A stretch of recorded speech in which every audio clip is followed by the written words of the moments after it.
Blah blah blah blah blah blah blah blah. Here we are, the final classified remaster. Unless there is a huge request or whatever. If for some reason you want to see what the unmastered versions were like, you should see a thing pop up at the top right corner. Needless to say, some of them ended up being straight up remakes rather than remasters. Now let's begin classified number 10. One of the first things I've talked about in this series were unused resources. Although at the time I was mostly able to show mere icons. First, we're going to start with unused resources, and there's not that many. HoxIron. From its icon, you could speculate that it's an embedded resource, since when compared to Aquark's old icon, it's really a rotated and recolored version of it. But that's not the case at all. It's a light gray jagged vein that appears on all biomes. This was a crafting resource prototype of sorts. Over time, it was simply deemed unnecessary and was cut. Despite what I said earlier, there's definitely a possibility they wanted to bring it back as an embedded chunk. But we're talking early 2018 here. Amber Fossil. It's a cut secondary objective that's fairly similar to Ebo Nuts. The player needs to crack the amber open to reveal a little fossil inside.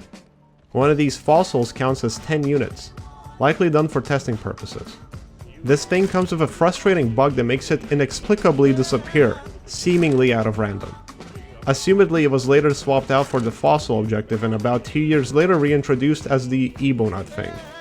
Melted Gold. It's a cut alternative version of gold which was going to be used for the Crassus detonator. The main difference between this and regular gold is that it requires only one hit to mine. But as a result of being a separate resource, Pozzo Gold loses its effect on it. Might be unintentional. And honestly, most of the things the developers end up cutting I'm on board with. But this one is where I really don't get it. Encountering this thing the first few times is great, but afterwards you soon realize you'll have to mine all of that gold to truly benefit from the encounter. Giving it a unique appearance and reducing it back to one-hit gold would make it a better reward, at least in my opinion.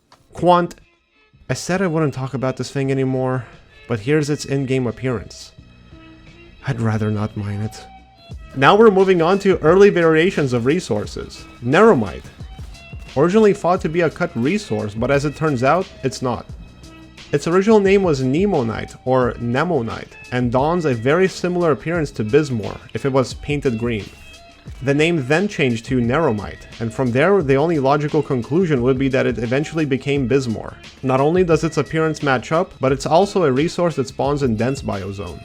Ignore the deposit animation. Croppa was originally called Cropponite, almost had that ite ending like many other resources do. Inner Pearl itself has barely changed, but the debris marking its location did go through a few adjustments. First implementation of the debris were simply terrain bubbles which blend into the ground too much. Then the debris appearance was changed to small white ones. Jadiz, or Jadiz, I call it Jadiz now, has an interesting history of sorts. It went from a credit bonus resource to a crafting resource. It gave out many more units at this point in development, but I'm fairly certain it's a leftover from its bonus counterpart. Error Cube's early name went through a few changes, originally donning the plain unknown artifact name. Then was later changed to 23xy%/VR something, then getting a small adjustment to the one we have today.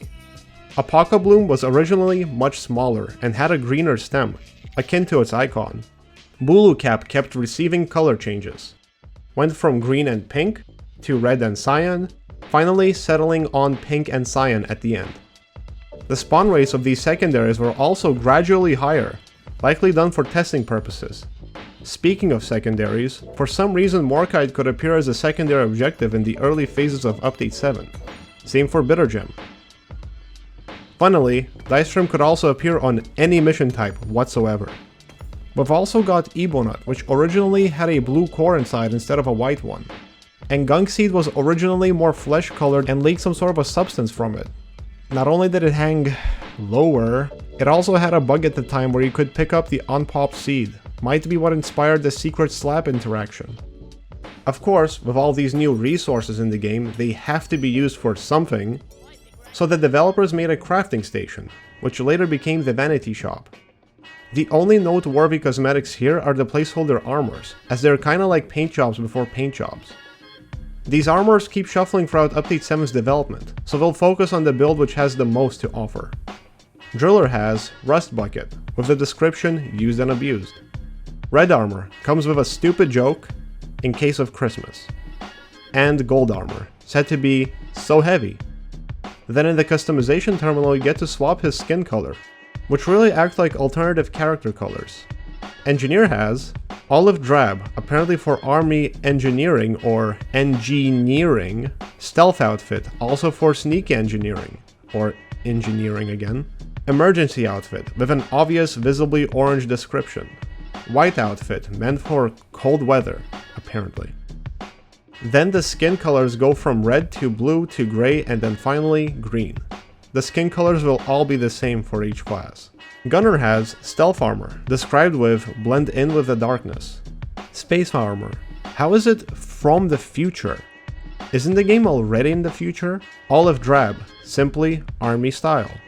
Golden Armor, this time asking if it's too much? And here are the 4 skin colors.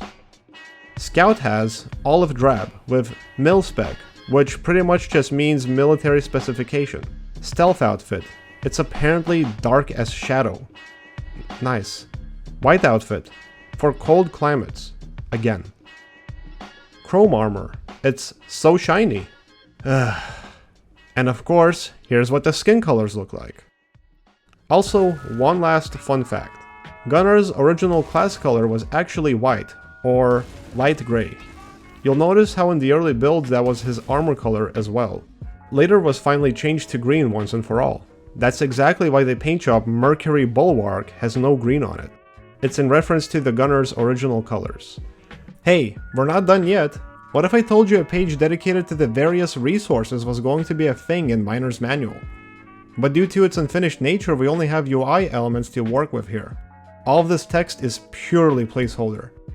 Seems that at this point it would have worked similarly to the creatures page.